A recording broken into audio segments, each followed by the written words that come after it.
Evening સેશનના બીજા પાર્ટના સોલ્યુશનમાં આપનું સ્વાગત છે. તો કોઈ વિધેય આપેલું છે f of x 1 minus cos square x into lambda 1 lambda plus sin x x belongs to minus pi by 2 to plus pi by 2 અને માત્ર એક મહત્તમ ને એક ન્યૂનતમ કિંમત મળે તો લેમ્બડાની રેન્જ. તો મેક્સિમા મિનિમાનો દાખલો છે એઓડીનો. તો કરીએ કઈ રીતે થશે. કઈ સોલ્યુશન લઈએ તો f of x તો ખરેખર તો જો 1 minus cos square છે એટલે sin square થાય, આપણને ખબર છે. તો sin square x આ લેમ્બડા પ્લસ sin x એટલે ખરેખર આ lambda sin square x plus sin cube x છે. હવે આપણે આને વિકલન કરીએ f dash x તો 2 લેમ્બડા sin x sin નું cos x plus sin cube નું 3 sin square x sin નું cos x.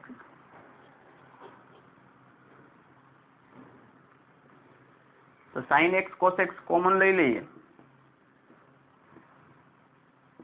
તો અહીંયા વધે 2 લેમ્બડા પ્લસ 3 sin x.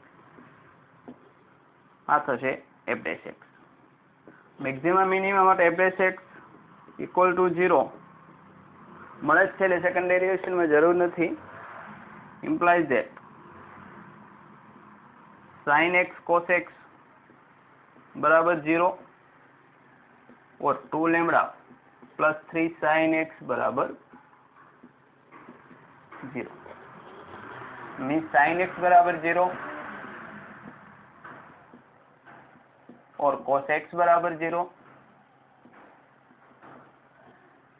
और आ बेनो गुणाकार 0 तो बे में एक 0 थशे और sin x इक्वल टू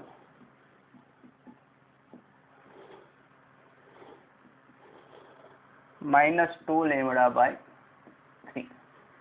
પરંતુ આ પદ શક્ય નથી કેમ કે આપણી રેન્જમાં -π/2 થી +π/2 એટલે cos 0 થવાનું નથી. માટે sin x બરાબર 0 और sin x બરાબર -2 લેમ્બડા બાય 3. પણ એ ખાસ કન્ડિશન રાખવાની લેમ્બડા 0 ન થવો જોઈએ, નહીતર તો બે કિંમતો થઈ ગઈ. આખી જે હિન્ટ હતી લેમ્બડા 0 કરી નાખો sin x 0 થાય છે, પણ એક મેક્સિમા ને એક મિનિમા મળે છે એટલે બંને અલગ અલગ થાય.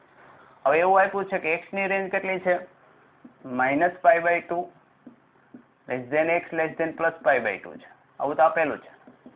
આપણે લેમ્બડાની રેન્જ શોધવાની છે. માટે sin x ની રેન્જ કેટલી થાય તો -1 sin x +1 માટે -1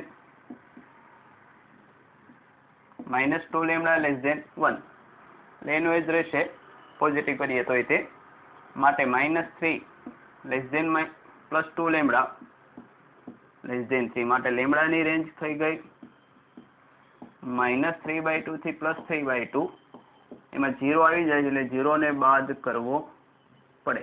0 લેશું તો બે મેક્સિમા મિનિમા થઈ જાય એટલે જવાબ કોણ આવશે બી. ખાસ ધ્યાન રાખજો કે બી અને ડી નજીક નજીકની વેલ્યુ છે. ખાસ ધ્યાન રાખવાનું કે એક જ કિંમત હતી. જો લેમ્બડા 0 લઈએ તો sin x પોતે પાછું 0 થતું. મિત્રો સાતમો દાખલો થીટા બરાબર π/5 a cos theta sin theta minus sin theta cos theta b બરાબર a વત્તા a⁴ હોય તો ડિટરમિનન્ટ ઓફ b. ટૂંકમાં પેલા b મેળવવાનો પછી એનો નિશ્ચય મેળવવાનો છે. તો જોઈએ કઈ રીતે થાય. હલો. તો પહેલા એની 4 ઘાત મેળવવી પડશે. તો એક હિન્ટ યાદ રાખજો, ખૂબ ઉપયોગી કન્સેપ્ટ છે કે આ ટાઈપના મેટ્રિક્સ માટે આ કન્સેપ્ટ હોય તો જ આ ટાઈપનો મેટ્રિક્સ હોય તો ને તો જ લાગુ પડશે. તો cos થીટા આ બીજું માઇનસ હોય, આ sin થીટા cos થીટા હોય તો આની n ઘાત કરીએ તો n ગુણાકારમાં જશે. ખૂબ ઉપયોગી કન્સેપ્ટ થશે. આ cos n theta sin n theta થશે, આ માઇનસ sin n થીટા થશે, આ પ્લસ cos n થીટા થાય. ક્યારે આ સ્વરૂપ હોય તો અહીંયા કન્સેપ્ટ વાપરીશ એટલે દાખલો બહુ ઈઝી થશે. તો સોલ્યુશન બી બરાબર એ એટલે કે આપેલો matrix cos theta minus sine theta cos theta plus a raise to 4, તો 4 ગુણાકારમાં જશે એટલે cos 4 theta minus sine 4 theta plus sine 4 theta અને કોસ 4 થીટા. આખા દાખલામાં ઈંડા સરળ પડે દાખલો, નહીતર 4 ઘાત થઈ તો શકે, મારું કોઈ નવું નથી. તો બી લઈ લઈએ તો cos theta plus cos 4 theta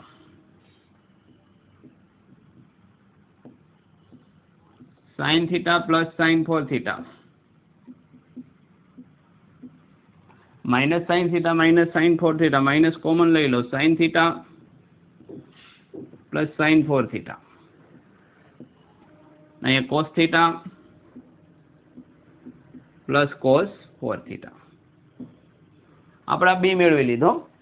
હવે બી નો ડિટર્મિનન્ટ લેવાનો, માટે ડિટર્મિનન્ટ બી એટલે નિશ્ચયક જે કહીએ છીએ તે, આ બંનેનો ગુણાકાર થાય એટલે સેમ પદ વર્ગ cos theta plus cos 4 theta whole square, આ માઇનસ માઇનસ પ્લસ આ પણ સરખું પદ થશે sine theta plus sine 4 theta નો વર્ગ. એક્સપાન્શન કરું તો આ cos square theta plus 2 cos theta cos 4 theta plus cos square 4 theta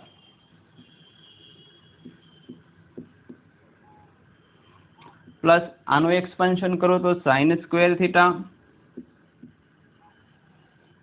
plus 2 sine theta sine 4 theta plus sine square 4 theta. હવે જો આનો સરવાળો કહીએ તો cos square plus sine square 1 થશે, cos square 4 plus sine square 4 1, એટલે 1 plus 1 means 2. બાકીના બેમાંથી 2 કોમન કાઢો તો cos alpha cos beta plus sine alpha sine beta, cos alpha minus બીટાનું સૂત્ર થાય તો ખરેખર કેટલા થશે? કોસ 4 થીટા માઇનસ થીટા થાય. Again cos 4 theta cos theta plus sine 4 theta sine 4 theta, તો સૂત્ર આવી ગયું. આની કિંમત આવી 2 પ્લસ 2 કોસ 3 થીટા. એક વસ્તુ તો ક્લિયર થઈ ગઈ, થીટા કેટલા છે? થીટા બરાબર પાઈ બાય 5, માટે 3 થીટા બરાબર કેટલા થાય? 3 પાઈ બાય 5. 3 પાઈ બાય 5 એટલે આશરે કેટલા થાય? પાઈ બાય 5 એટલે થશે 36 108, બીજું ચરણ થાય. એટલે આ કિંમત કેવી? એવી નેગેટિવ. હજી એક વસ્તુ ક્લિયર કરે તો આ રીતે થાય 1 પ્લસ કોસ 3 થીટા. કોસ 3 થીટાની કિંમત કેવી આવશે? નેગેટિવ, પણ એક જેટલી થશે નહીં, તો આ કિંમત એકમાંથી તો કંઈ બાદ કરવાના છે. આની કિંમત 2 થી શરૂઆત થઈને 1 કરતાં તો નાની થશે, 2 ને 3 ની વચ્ચે થઈ જાય, કારણ કે 3 થીટા છે આ બીજા ચરણમાં, અને કોસ નેગેટિવ થશે, નેગેટિવ થાય એટલે એકમાંથી કંઈક બાદ 1 કરતાં નાની સંખ્યા થશે, પણ 1 તો થશે નહીં. એટલે માટે ડિટર્મિનન્ટ ઓફ બી રેન્જ કેટલી થઈ કે 2 થી મોટી થાય, 2 કરતાં નાની થશે, 1 કરતાં મોટી થાય, એટલે 1 2 2. 1 કરતાં તો મોટી જ થશે, કેમ કે એ -1 કે એની જેવું થવાનું નથી. તો આ રેન્જ કેટલી થશે? 1 2 2. આન્સર થશે સી. 8મો દાખલો બાયનોમિયલ થિયરમનો એકદમ ઈઝી દાખલો. √x plus k by x square 10 ના અચળ પદ 405 હોય તો k કેટલા? તો પહેલા r શોધો. તો r માટે અગાઉ ડિસ્કસ કર્યું તેમ હજી તો એ x raise to alpha plus x raise to beta ની n માં x રેઝ ટુ m વાળા પદ માટે r ની કિંમત કેટલી મળે? તો r બરાબર n આલ્ફા માઇનસ m છેદમાં આલ્ફા પ્લસ બીટા. આ બધા દાખલામાં મેઇન ગણતરી જો લઈને દેવે તો r વાળી જ છે. અહીં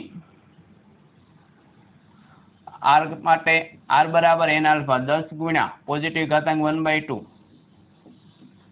માઇનસ આપણે એક્સ ની એમ પદ એ અચળ પદ માટે એમ ઘાત કેટલી થાય 0 છેદમાં આલ્ફા પ્લસ બીટા 1/2 છેદની ઘાત 2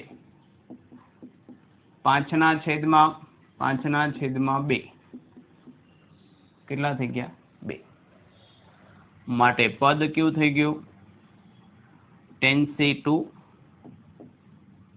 વર્ગમૂળ x ની 10 માઇનસ 2 એટલે 8 ઘાત આ માઇનસ k ના છેદમાં x સ્ક્વેર ની કેટલી ઘાત થાય 2 ઘાત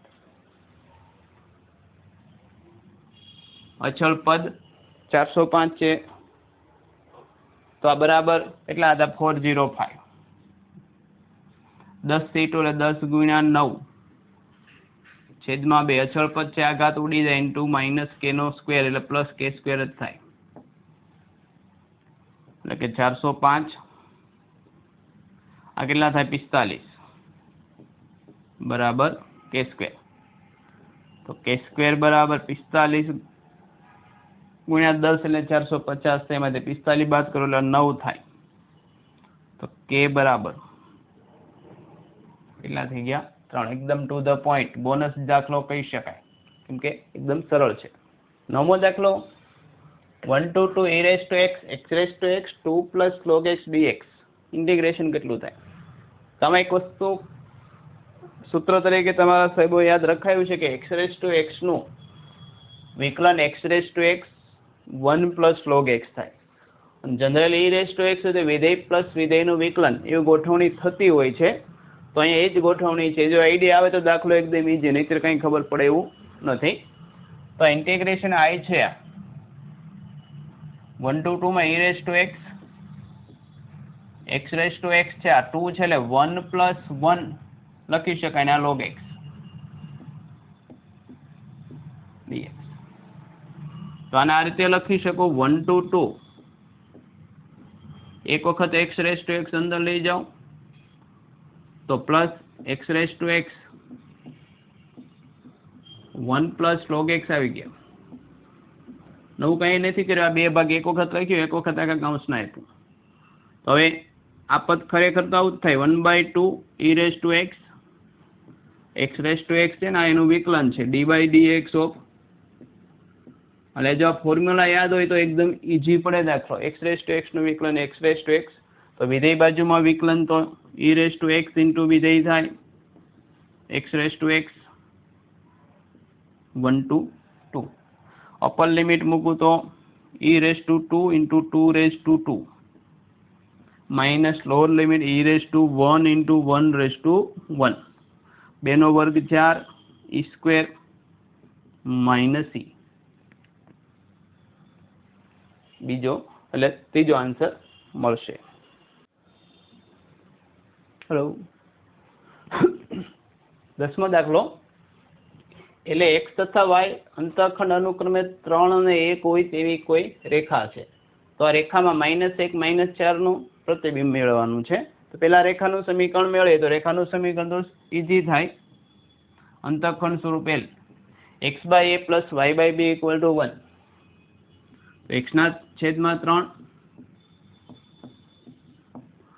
એટલે કે l નું સમીકરણ 3 લસા લીધો તો x + 3y = 3 એટલે કે x વત્તા ઇમેજ માટે જે શોર્ટ ટ્રીક છે તે ધારો કે -1 -4 નું l માં પ્રતિબિંબ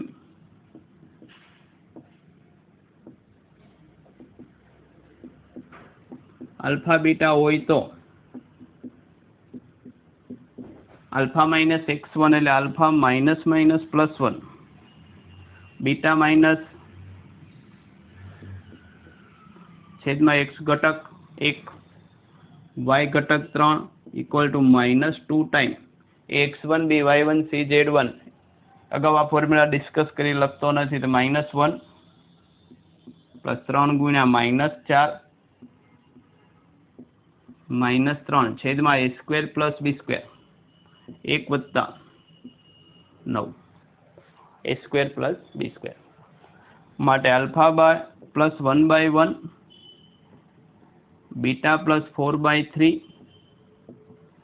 આ -2 -12 -13 ને 3 16 એટલે -16/10 એટલે 16/5 કેટલા થઈ ગયા 5 માટે આલ્ફા પ્લસ 1 બરાબર 16/5 બીટા પ્લસ 4/3 બરાબર 16/5 આલ્ફા બરાબર 16/5 -1 11/5 આલ્ફા બરાબર 11/5 beta plus 4 16/5 into 3 therefore beta equal to 48/5 હતા -4 5 લસા લઈ લઈએ તો બીટા બરાબર 48 - 20 એટલે 28 માટે આલ્ફા બીટા કેટલા થઈ ગયા 11/5 28/5 તો આની ઇમેજ થશે તો કેટલા જવાબ આવશે 11 આ પણ ફોર્મ્યુલા બેઝ દાખલો